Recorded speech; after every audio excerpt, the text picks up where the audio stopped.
snap. The kick is in the air, and the kick this time is no, sir-ree. No, sir-ree. Final score, Tennessee 20, Florida 17. Pandemonium reigns. You're listening to the RTI Podcast, powered by RockyTopInsider.com. Hello, everyone, and welcome in to another episode of the RTI Podcast. I am Nathaniel Rutherford, managing editor of RockyTopInsider.com, and I'm joined by Ben McKee, our staff writer at RTI, and he's also the co-host and producer of the Swain Event morning radio show, although he actually hasn't been the producer this past week because Swain and Ben have been practicing social distancing, so actually Swain's wife, Mrs. Swain, has been the one doing the producing, but Ben has still been the co-host, and he's done a great job on location, away from Swain being his co-host. So y'all want to check that out. That's 7 to 10 a.m. every single morning. They've been going strong, even though there are no sports to talk about. We're still doing plenty of stuff on the site, and this is our first podcast this week. We've still been doing a weekly podcast, and then we actually do have something to talk about. It's nothing on the field has happened, nothing on the court has happened necessarily, but in the midst of a pandemic, in the midst of a quarantine for a lot of places, and as I just mentioned, a bunch of social distancing, we have news for Tennessee football, and that was announced on Thursday afternoon, and that was that Craig Fitzgerald, Tennessee's strength and conditioning coach of the last two seasons, is leaving Tennessee to take a job in the NFL. The New York Giants get a second Tennessee coach. Kevin Sherrer left Tennessee to go coach with the Giants just a few months ago. I think he left in I don't even remember when it was, but he left a few months ago to go coach with the Giants. And now you've got Craig Fitzgerald going up to the NFL again. He coached for the Texans for 4 years before coming back to the college game to coach the strength conditioning with Jeremy Pruitt at Tennessee. He was pursued heavily by Maryland last offseason. He was pursued heavily by a couple SEC schools this offseason. I think most notably that Pruitt didn't come out and say it, but you can pretty much put two and two together. Alabama made a run at him, and yet he still stayed at Tennessee. But then now, with all this going on, with the quarantine happening, with no spring practices happening, you have this news that he's leaving, and I've seen a lot of different reactions to the news of Fitzgerald's departure. He took to Twitter to thank Jeremy Pruitt, to thank Philip Fulmer, to thank Tennessee fans and the players and everything. And I mean, he seemed, in my opinion, that I don't think he left on bad terms. I don't think it was a case of him being unhappy at Tennessee. I don't think you would have seen him take to Twitter to say thanks for his time here and thanks to everybody if he felt slighted or felt like he wasn't getting his way or whatever. Not that these guys felt that way, but we didn't see Kevin Sherrer, Chris Rumpf, or Tracy Rocker take to Twitter to thank Tennessee when they left. I mean, you also saw David Johnson. He made some comments positively, and then he had to walk back some that he made at a Florida State event as well. But I just don't think you would have seen Craig Fitzgerald make the comments he made on Twitter if he didn't leave on at least not on bad terms. But I'm curious your thoughts on it, Ben, because I've seen a lot of people say, well, does this mean that he and Pruitt weren't getting along? Does this mean that he wasn't getting his way because he's going up to, as one fan I saw call it, Coronavirus Central up in New York? It is very weird timing, and it's weirder because right now, I mean, there's nothing going on. This is now technically off-season dead period for college athletics. The timing of it's weird. He's been in demand ever since he's come to Tennessee. Craig Fitzgerald's very highly thought of. He was getting paid a lot of money at Tennessee. What did you make when you heard? I know you heard a little early because Swain informed you, I think, about a day or so early before it got announced. But what did you make of Fitzgerald's decision to leave to the NFL? I was confused more than anything, just because I wanted to know why he had made the decision that he made. Was it because he wanted to get back to the NFL and not babysit college kids? And what I mean by that is, in the NFL, the players that stick around in the NFL, you don't have to worry about them putting work in. They work on their own. You don't have to motivate them. Whereas in college, it's not everybody, and it's not even the majority, but you do have to motivate college kids because there are so many distractions at college, especially with this new age of self-branding and social media and so many other distractions, you do have to be more of a babysitter and make sure guys are on track at the college level, just because there are more distractions. And yes, those same distractions exist at the professional level, but they are professionals. They know how to handle the distractions while also making sure they get their work in. And it's a full-time job, whereas, these college players are their weeks are being taken up with class. They're a student athlete for a reason. So did Craig Fitzgerald want to get back to the NFL because it's the NFL? It's the National Football League, the league that owns a day of the week each fall and into February. It is the best of the best, and he didn't really want to have to worry about babysitting kids from time to time. Or was it because he and Pruitt were clashing? And Jason Swain said on the Swain event this morning, Friday's version, that he had not heard of Pruitt and Craig Fitzgerald clashing or going up against one another or not getting along or anything of that nature. But it is a legitimate concern, because there have been several coaches just in 2-3 off seasons now, back-to-back off seasons. Pruitt has been here for 3 off seasons, but in terms of coaching turnover, he's only had 2 of those off seasons after hiring his initial staff. In back-to-back off seasons, there have been at minimum 2 coaches that have left, not necessarily because Pruitt and the coach hated each other or anything like that, but because they just didn't see eye to eye all the time, and that's okay. But again, and we've talked about this numerous times, this is something that Pruitt is going to have to continue to work on. It is not necessarily being easy to work for, because it is important to be demanding, but you can't beat Nick Saban unless you've won. And Jeremy Pruitt has not done the winning side of things, so maybe he needs to alter how he approaches things, because you look back at last offseason, and Tyson Helton left. You had Terry Fair leave, and both of those coaches left because they were not on solid ground, solid footing with Jeremy Pruitt. They did not see eye to eye. There was a lot of clashing. So there's 2 coaches in the first offseason under Pruitt.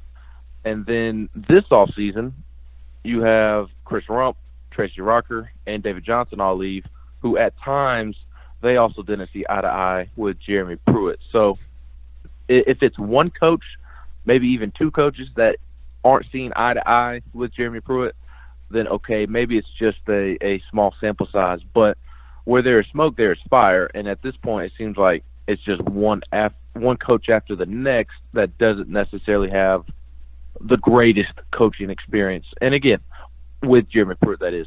And again, not every coach is just going to have a grade A experience with every single head coach in America. But at some point, you do have to maybe adapt and maybe look at yourself in the mirror. So that was my other thought that popped into my head, is just knowing that Pruitt has this track record of not necessarily being easy to work with. And behind closed doors and in coaching circles, there is a vibe about Pruitt that he is hard to work for. That is without a doubt a reputation that he has in coaching circles. 1,000%. So that is something that he needs to adjust. And just knowing that he has that reputation behind closed doors and in coaching circles, that was my second thought after wondering, okay, does Craig Fitzgerald just simply want to be in the NFL, or is it more than that? Those were kind of my 2 thoughts, because I was just confused at the timing. Tennessee gave him essentially everything that he wanted. Yep. So I was just confused, and I just really want to know why, because I think the why will be really telling, either in a positive way or in a negative way. But as I mentioned, and I want to reiterate after everything I just said, Jason Swain did say that he had not heard of Pruitt or Pruitt and Craig Fitzgerald clashing any during his time at Tennessee. So that is notable. Yeah, and I do think that's I would have been surprised if that had been the case. Like I said, I don't think you would have seen him post online the way he did if he had left here with, like we didn't see, I don't think we saw Tyson Helton, for example, post anything on Twitter thanking Tennessee. He was asked about it in a press conference when he was introduced as the head coach of Western Kentucky. Is that where he went to? Wherever he went to. Western Kentucky. Yeah, he was asked about it in the press conference, and he was nice to the public, but we all know, we've talked about it here on the podcast before, behind the scenes, he was not very pleased with Pruitt and was bad-mouthing Tennessee and Pruitt behind closed doors. And we haven't heard that. Of course, it's still early, but we haven't heard that about Fitzgerald or anything else, negative like that about this. So I think it doesn't look great for Tennessee. I mean, from the outsider's perspective, like you said earlier in your point, I mean, this is the, fifth coach to leave just this offseason? And you look at his first initial coaching staff that Pruitt brought in here when he was hired in December 2017. You have 3 guys from his initial coaching staff that are still here just 2 years later. You have Brian Niedermeyer, who, he switched positions, but he was still on staff. You have Will Friend, and then you have, I'm blanking on the other guy who you have. I guess Osavet doesn't count technically, but he was an off-field guy who was put onto an on-field role.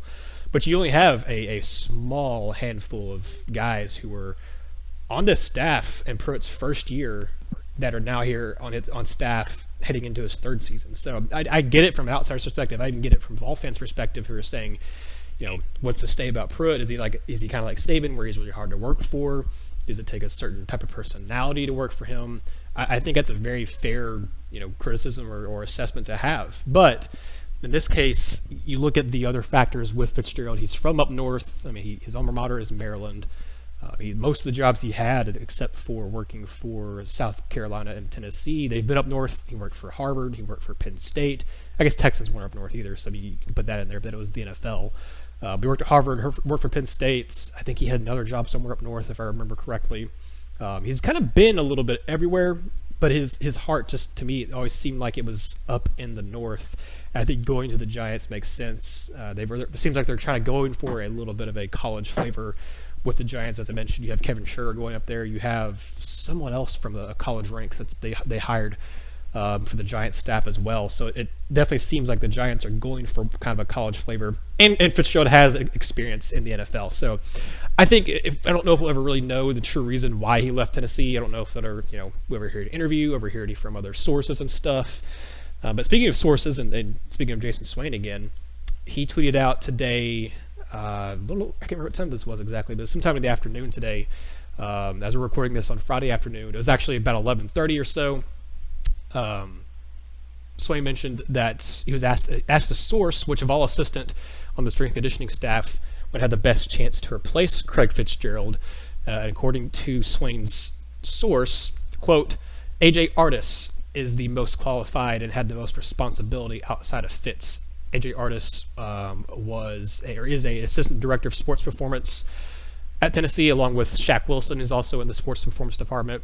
You also have Mike Farrell, who is UT's football assistant strength conditioning coach, and Byron Gerardu, who is the assistant director of sports performance. So you have 2 guys that are listed as assistant director of sports performances. One is they're actually technically 3, I guess, and then Mike Farrell, who is an assistant strength conditioning coach, which I guess technically is probably the same role. But all of those guys, to me, I think, they've been here, they've worked under Fitzgerald, they know what he wanted, they know, these players very well. And it wouldn't be a case, in my opinion, definitely not the same case of if you look back in 2016 when Butch Jones got rid of Dave Lawson and then replaced him with his understudy, who, if you're getting rid of a coach, why would you replace him with his understudy?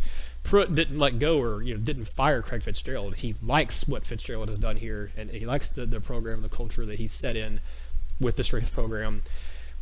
Would it make more sense, especially right now with this being in kind of late-ish March and in this weird time with all the coronavirus stuff going on, would it make more sense in your opinion for Tennessee to go ahead and promote within, even though all of these guys are kind of newish to the game? Swain did a good post here on Twitter looking at when these guys graduated, when they last played and stuff, and none of them, the youngest, I guess the oldest guys have been Mike Farrell and Gerardu, who played and graduated in their final years of school at Penn State in 2012 and at South Carolina in 2012. So these guys are still relatively new. They've not had experience leading up a program like Tennessee in a strength conditioning program. Do you think it would be better for Tennessee to go ahead and promote within and keep that same stability, or would it benefit them to look into the NFL since they're NFL is in the off season right now? Would it benefit them to look around? I've seen multiple people mention guys like Corey Miller, who obviously played at Tennessee before. He was at South Carolina for a few seasons. He did just get hired at Ole Miss, but once again, we're kind of in a weird situation where things could change, and right now with any coaching staff across the country. So I think it wouldn't be a bad idea to look outside the program to see who would be a potential candidate. And I also heard Swain mention on the show on Friday morning the potential of Johnny Long, who was a longtime strength and conditioning coach under Philip Fulmer. Swain had him for all 4 years, and Swain was talking to Kevin Burnett on his Friday show, which that was a fantastic interview. Kevin Burnett also had him for all 4 years at Tennessee. Johnny Long was very highly thought of at Tennessee. He's gone on to do some great things after his time at Tennessee. I think that would be an interesting option, but I almost wonder if it would be better to bring in someone from the outside, because while these guys that are currently on staff as assistants, I like their ceilings. I like kind of what they bring to the table. I don't know if they're ready to be the head guy or not, but do you think it makes more sense to go ahead and promote within? It does make sense to make that move, but it doesn't make sense to just go ahead and do it, in my opinion, just because I do think you should explore all avenues before making a decision. If you explore outside of the box and you don't like your options, then go ahead and promote from within. And because of the circumstances that are currently going on with the cancellation of spring practice and the coronavirus and everything that's going on, and honestly, even if the world was normal right now, it would still be odd timing and unfortunate timing for Tennessee, that they would maybe just have to promote from within, give the young man a year to kind of to show his worth, I guess. Give him till December, January, until the end of football season, and then if you don't like the job that he did, then go outside the house and hire from, the NFL, from another college, or from wherever. So I don't know. I don't blame Pruitt. I won't blame Pruitt if he hires from within. Craig Fitzgerald is one of the best strength and conditioning coaches in any sport at any level. So hiring his understudy wouldn't be a terrible thing. It would just be a nervous situation, just because the heir apparent wouldn't have the experience that would make you feel comfortable. There would just be a ton of inexperience there, and it is much different being the assistant and being the guy. I mean, we see it with football coaches all the time. We see it in basketball all the time, to where assistants and top assistants get these jobs elsewhere, and they become the guy, and they drown. They don't survive. So it is a situation to where I would check the NFL, check the college ranks, explore all avenues, explore all options.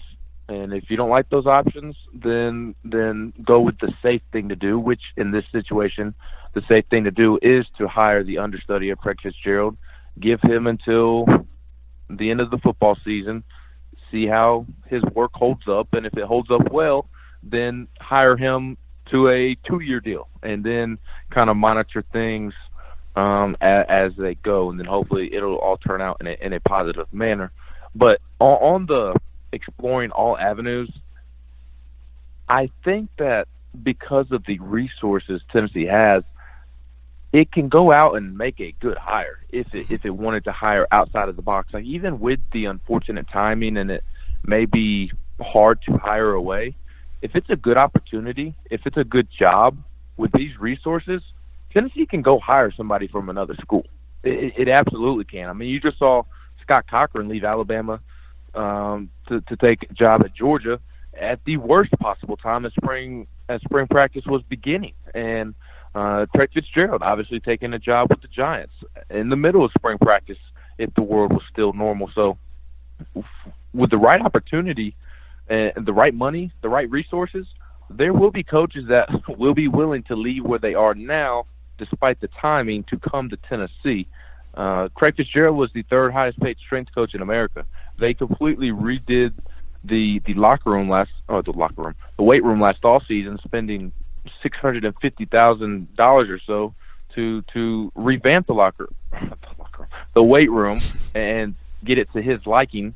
So, yes, the timing is unfortunate for Tennessee, but Tennessee could also, kind of reverse course and put the unfortunate timing on somebody else and hiring, somebody away from another school. It'll definitely be harder to do, but they could do it just simply because of the resources that they have. But overall, I would consult Johnny Long. I would see what he has to say, not necessarily look to hire him. If he wanted the job, then I would in a heartbeat, but I would at minimum consult him, try to get a couple of names from him, explore those options, explore other options. And again, I keep saying it, if you don't like those options, then go the safe route, hire the understudy, give him to the end of football season, see how he handles things, and then reevaluate from there if you do go that route. Yeah, I think that might be the route we end up seeing, but I think that one does make sense. If you do hire within, don't commit to them long term just yet. Give them a year to see what they do. And if you don't like what they do, or if you think you could do better, do the more traditional route next off season when it's more of a traditional off season, and go after someone in the NFL. Go after someone, I can't remember his name, but the guy up in Oregon who is very well thought of and has a lot of ties to the Southeast. Tennessee, as you said, they can throw the money around. They've got plenty of resources. Fitzgerald was handed not just $625,000 a year, but they were overhauled $700,000. I know you mentioned it, but I was trying to look up the number. I think it's like $700,000 they put into just redoing the entire weight room and everything like that, and they added a whole new thing to it. And they're still going to be doing some more changes to the Anderson training facility and stuff too in the future. That was things that Philip Fulmer talked about in a recent-ish release when talking about kind of renovating Neyland Stadium and stuff. But they also have plans to, and Pruitt brought it up to Fulmer, of doing things for the Anderson training facility and stuff too. So you're going to have even more improvements upcoming.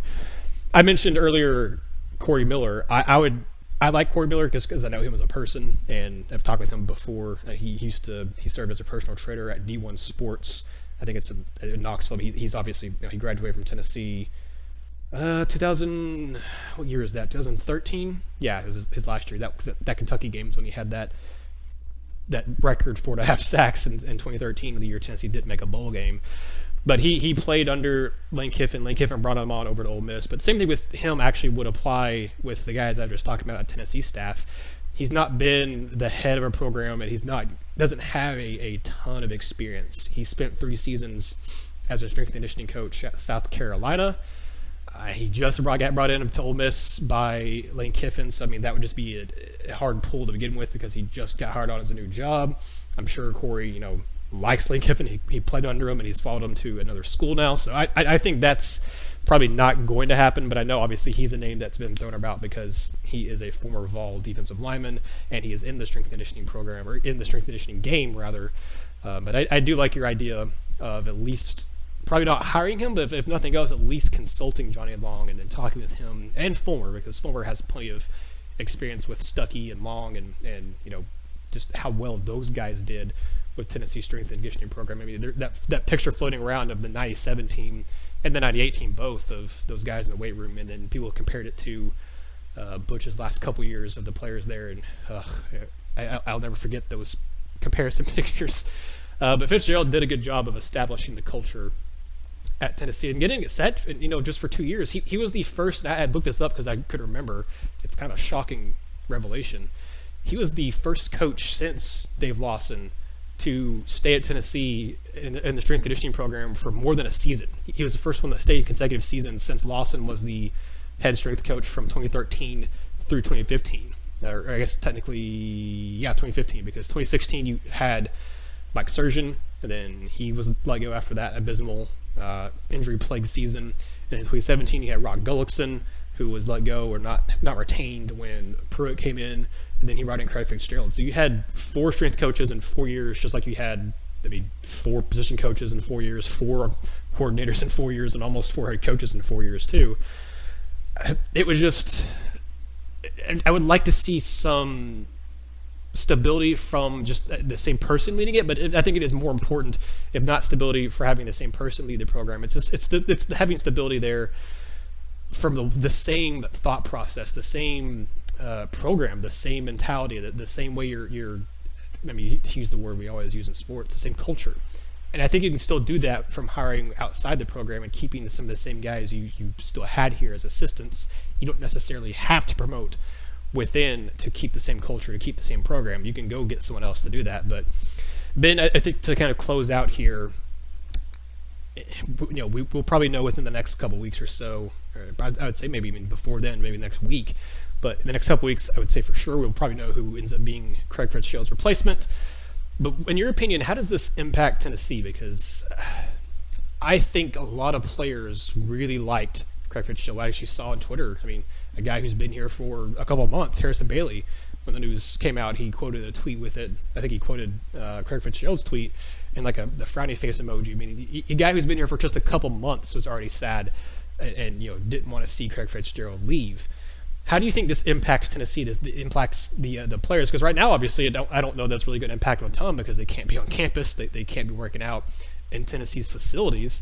But once they actually do allow them to come back on campus, especially with the summer workout program and things like that, how do you think this is going to impact Tennessee? Do you think it's going to be? Do you think it's all dependent on the hire, or just what is your overall takeaway from the situation for Tennessee? That is a really unfortunate situation, just because Craig Fitzgerald is one of the best strength and conditioning coaches in America, in any sport, at any level. And really, I shouldn't even say in America, I should say in the world. I think any team at any professional level in any sport would be lucky to have Craig Fitzgerald. Obviously, he works with football players and training in basketball and baseball and whatever sport is much different than football, just because the nature of the sport and the brutality of the sport. But he's one of the best, which is why Tennessee was willing to pony up and give him the third highest paid salary in all of college football last season, and put $650,000 towards the weight room and completely revamped the weight room. And Jeremy Pruitt alluded to him turning down Alabama last Tuesday, after the first and only spring practice. Pruitt made sure to go out of his way and point out that Alabama and Nick Saban came calling for Craig Fitzgerald, and he turned them down. So it's a really unfortunate and a big loss for Tennessee, because Craig Fitzgerald in his field is and will be and will always be one of the best in his field. So just a really unfortunate situation for Tennessee. And in regards to the players, I mean, right now, even with Craig Fitzgerald, I don't think there's a huge impact right now. I think the impact will be felt once the students and once the football players are able to return to campus and they do have, mass workouts in the weight room. Because right now, it's all about working out on your own, not being sloppy and lazy, sloppy in terms of eating, lazy in terms of just sitting around and playing video games all day. That's what it's all about for athletes right now who are at home during everything that's going on. And I don't think it affects things too much at the moment with them being gone from campus, because they can still text Craig Fitzgerald. They can still text the other assistant strength coaches and ask them for ideas or tips or how to do something particular or what they should be doing, things of that nature. Those things can still happen, and that's what was happening to begin with. So right now, just with the way everything is at the moment, I don't think it's a huge deal, but the impact won't be felt just yet. But once everybody returns to campus and there are group workouts in the weight room, that's when they'll really be able to tell and feel the impact of his loss. Yeah, I think that's very good, and I don't have anything else to add to it, so I think I'll go ahead and end the podcast there. So we do appreciate all of you listening to this episode of the RTI Podcast. It was nice to have something to talk about other than talking about everything else being canceled and whatnot, but it's unfortunate news for Tennessee. And I think next week, depending on when it happens, we'll kind of hop on a podcast to discuss who are Tennessee hires to replace Craig Fitzgerald. We'll talk about that. And we have a few other things we could talk about, kind of recapping Tennessee's basketball season, looking ahead to the signing class coming in. We can talk a little bit about, these cancellations and who gets impacted by it the most on Tennessee's roster. I think someone actually kind of asked us that question in the mailbag, and that'll be on RTIinsider.com a little bit later on today. If you're listening to this on Friday, by the time you're listening to it, it probably will be on the site, so check it out. The insider mailing that we do every single week, where if you want to ask us questions, we're just at Rocky Top Insider on Twitter, and you can drop us questions when we ask for them. Usually on either Tuesday or Wednesdays when I ask for them, but this week I didn't get to it till Thursday because, there was just not a whole lot going on, and then we finally did have some news, so it was worth asking on Thursday for that. But we appreciate all of you listening. We're on YouTube, Instagram, Twitter, Facebook, Rocky Top Insider on all of those, and thank you all so much for listening. And until next time, this has been another episode of the RTI Podcast.